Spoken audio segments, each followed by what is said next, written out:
I'm a first-timer, so bear with me, please. I thought I was going to get called, but I really didn't think I would. So you must have thought you were more than you thought you wouldn't. Profound. It is profound.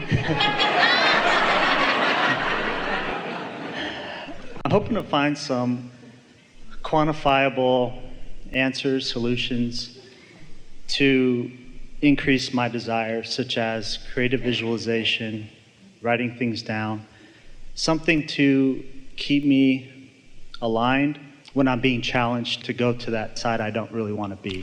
The book our friend was talking about, Ask and It Is Given, has 22 quantifiable processes in the back of it that are all about exactly what you're asking for. However, there is something more that we want to say to you, to all of you, about visualization, writing things down, scripting. Because of what we've already talked about here today, you're going to hear this easily. Whatever vibration you've got going on, whether it is a vibration of pure desire or a vibration of pure doubt or a little bit of each, whatever vibrations you've got going on, your attention to them will increase them.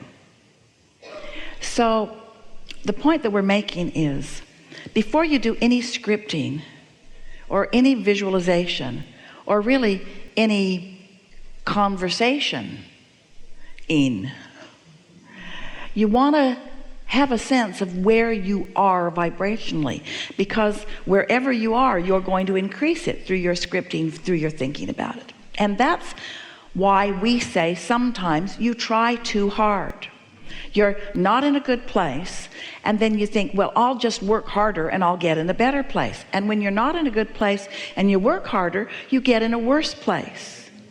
You have to find some way to shift it, which means the shifting is easier if it takes place at a slower vibrational place. We've given the analogy of the train. So let's say you want something, but, well, you might be able to pivot and shift that if your desire and your belief are about equal. But if you've got desire, 10 desire engines and 10 doubt engines going on, then when you script, it's not going to get better. So we've been giving analogy, and since you're new, we're happy to give it to you again, of imagine yourself at the top of a San Francisco hill. Esther remembers this first time experience vividly. And imagine yourself taking your car out of gear and taking the parking brake off and just deciding that you're just going to nudge it a little just to see what's going to happen. Well, you're wise enough to know what's going to happen. It's going to roll down the hill. It's going to gain momentum as it goes. It's going to plow through what gets in its way, and it's going to end up in the bay. If you let it go, that is what's going to happen. Momentum says that it will happen. So you're smarter than that. You don't want that to happen. So you nudge it a little bit, but just as it begins to roll, instead you step in front of it and it just bumps you a little bit and it stops. But you would not want to be at the bottom of the hill trying to stop that vehicle. So in the same way, we don't want you to be at the bottom of the hill scripting. We don't want you to be at the bottom of the hill trying to turn it around, because you're not going to turn it around. It's going to mow you down. Because what you're thinking about is what you're thinking about. And even though you've got a smile on your face and you're using happy sounding words, and maybe even you get a tone in your voice that sounds different than you feel, how you feel is attracting more to you. So the worse you feel, the more we want you to go to sleep. The worse you feel, the more we want you to get off the subject. Get off the subject that has the momentum. Now you can do that. You can get off the subject that has the momentum and onto another subject that has no momentum, like a feather. You think we're kidding. Now that feather has momentum. You see what we're getting at? It really is. The leading edge conversation is. And here you are. You think you're a first timer, but you're not.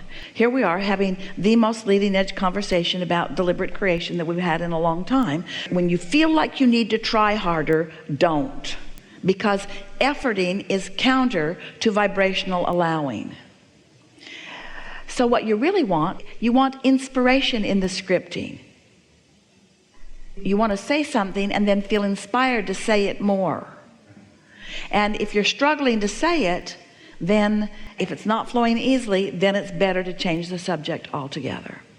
So now ask your question again, because now we've given you a basis of understanding. If you can, ask the question pretty much the way you asked it the first time. I would like some quantifiable. Oh, you want me to repeat it? Yeah. I'm sorry. I'd like some quantifiable examples of how I can maintain myself at a higher vibration. Now you said something really good when you said maintain myself at a higher vibration, because maintaining yourself at a high vibration, then all the scripting and all the conversation that you can do is a wonderful thing. That's milking it. When you know you're there maintaining it, that's the time to do it. Do it when you're maintaining it and wanting it to be more. But when you're not there, change the subject. And if you get your attention off the problem subject long enough, it will dissipate into nothing that is active enough in your vibration that will affect you. It's like the trains that are about your desire are still robust, and those other trains just keep falling off and falling off and falling off until you're so free of resistance that you're sailing in the direction of what you want. Sounds beautiful. Helpful? Absolutely. Can I ask one other question, please? Yes, and we can demonstrate with you an example of it if you are wanting.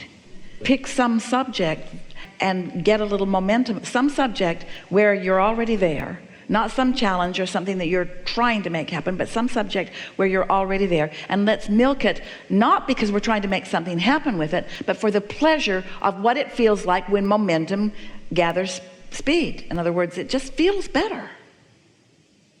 Okay, a dog. Because yes, you got the concept that we gave you about your vortex and your inner being and really how high and fast that energy is. So here's a statement you can always count on.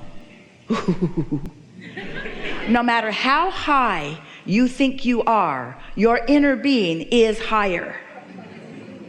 So there is more momentum to be experienced. There is more exhilaration to be accomplished. There is more clarity to be received. There is always more, because your inner being will always have less resistance about your subjects than you do, no matter how good you think you feel. Ooh, don't you like that?